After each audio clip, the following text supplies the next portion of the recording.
Olá, meu amigo, olá, minha amiga. Eu me chamo Diego Oliveira, sou professor de Direito do Trabalho e Processo do Trabalho aqui do Sejais. E chegou a hora da gente comentar sobre as questões de processo do trabalho do nosso simulado. Eu não preciso nem dizer, porque eu tenho certeza absoluta que o seu rendimento foi maravilhoso e você chegou aqui apenas para dizer: Diego, realmente gabaritei também a matéria de processo do trabalho. Bom, vamos lá? Não vamos perder tempo. Vamos para a primeira questão de processo do trabalho, por favor. Localiza aí no seu material, localiza na sua prova e vem comigo aqui. A primeira questão diz assim, ó. Com relação aos honorários advocatícios, é correto afirmar. E a resposta correta já está lá na letra B e diz assim, ó. São devidos honorários de sucumbência na reconvenção. E a previsão legal está no artigo 791-A, parágrafo 5º da CLT. Olha que coisa interessante. Os honorários de sucumbência são devidos no processo do trabalho ao advogado, ainda que ele esteja atuando em causa própria, no percentual de 5 a 15% sobre o valor da causa, sobre o valor da condenação ou sobre o proveito econômico. Mas você deve prestar atenção que cabe também honorário de sucumbência, tanto na reconvenção quanto nas ações contra a fazenda pública, bem assim também nas hipóteses de representação sindical e substituição processual pelo sindicato, mas sempre honorários devidos ao advogado. Lembre-se que aqui que a gente analisa a sucumbência recíproca, mas não cabe a compensação dos honorários, tá ok? Beleza? Alguma dúvida? Bom, vamos lá. Depois eu vou deixar o meu canal aqui para você conversar comigo e tirar todas as suas dúvidas, tá? Mas vamos para a próxima questão, que diz a seguinte informação no enunciado.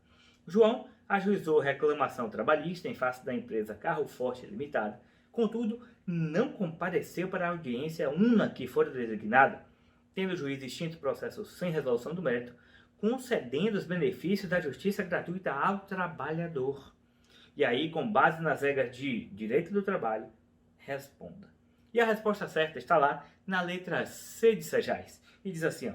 Deverá então João pagar as custas processuais, salvo se comprovar no prazo de 15 dias que a sua ausência se deu por um motivo legalmente justificável. É o que nós temos lá no parágrafo 3º do artigo 844 da CLT. Preste atenção. As custas processuais são devidas na hipótese de arquivamento, mesmo que o trabalhador seja beneficiário da justiça gratuita. Ou seja, se lhe falta uma audiência una ou inaugural, o processo vai ser arquivado e ele vai pagar as custas processuais, mesmo que o juiz tenha concedido a justiça gratuita. Ocorre que, se ele tiver os benefícios da justiça gratuita, ele terá o prazo de 15 dias para comprovar, através de um motivo legalmente justificável, a sua ausência à audiência, hipótese em que, se comprovado, não terá que pagar as custas processuais. Ok? Beleza? Vamos para a próxima questão? Vamos lá. Na próxima questão, eu tenho um enunciado da seguinte forma, diz assim. Mariane ajuizou reclamação trabalhista em face da empresa 4 Quartos Limitada, pelo procedimento sumaríssimo. Acerca deste tipo de procedimento, é correto afirmar. E aí nós temos a resposta lá na letra D de Diego, que diz assim, ó. Sobre os documentos apresentados por uma das partes, manifestar-se-á imediatamente a parte contrária, sem interrupção da audiência, salvo absoluta impossibilidade a critério do juiz. Lembre-se que no procedimento sumaríssimo, que é aquele no qual o valor da causa não ultrapassa 40 salários mínimos, nós temos uma audiência una. E aí, como a audiência é una, a manifestação sobre os documentos ela deve ser imediata.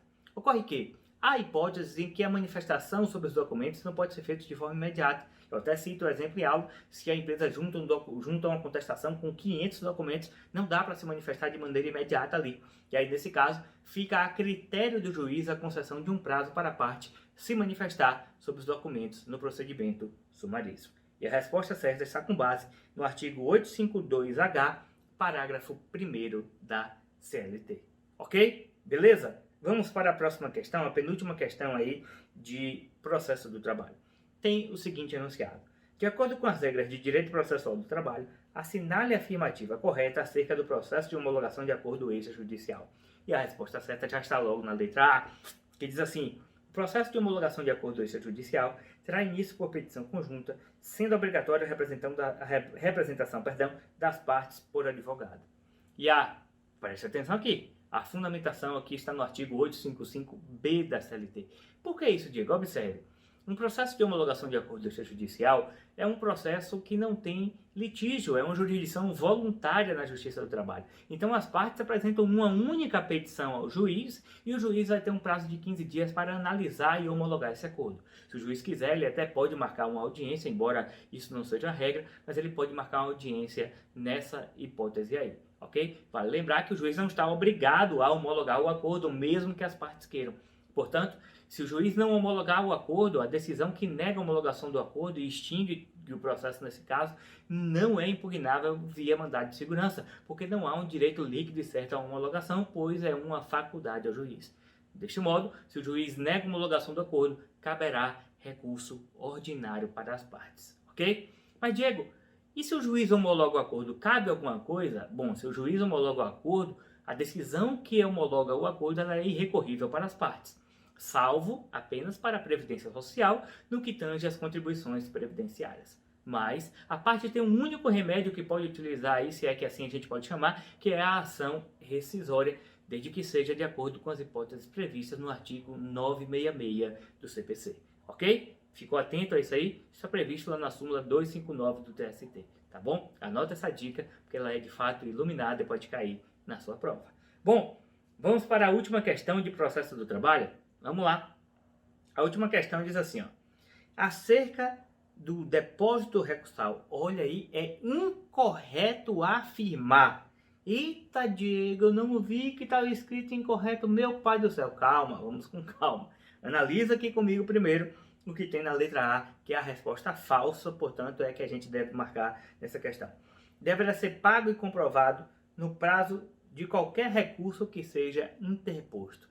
Preste atenção.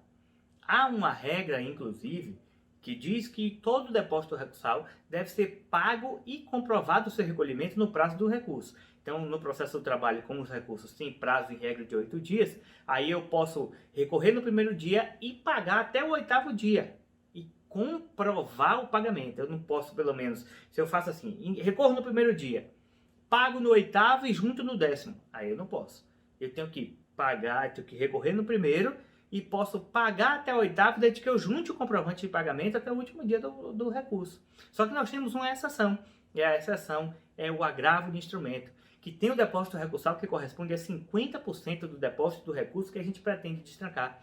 E esse depósito recursal do agravo de instrumento não pode ser pago no prazo do recurso. Ele tem que ser pago no ato da interposição. Portanto, se eu interponho um agravo de instrumento no 3º dia do prazo, eu tenho que juntar desde já o comprovante do pagamento do depósito recursal, a guia aí de depósito judicial. Tá ok? Alguma dúvida, meus queridos amigos? Não? Olha só que maravilha. Mas se ficou alguma dúvida para você, vou deixar aqui o meu Instagram, @professor Diego Oliveira, para você mandar um direct lá para mim. Se você ainda não me segue lá, eu sigo de volta, eu tenho mania de perseguição.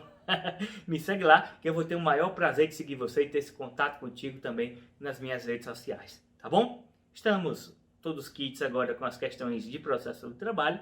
Agradeço o seu carinho, fiquem todos com Deus e até a próxima, porque você sabe que aqui, todo dia, é dia de trabalho. Valeu!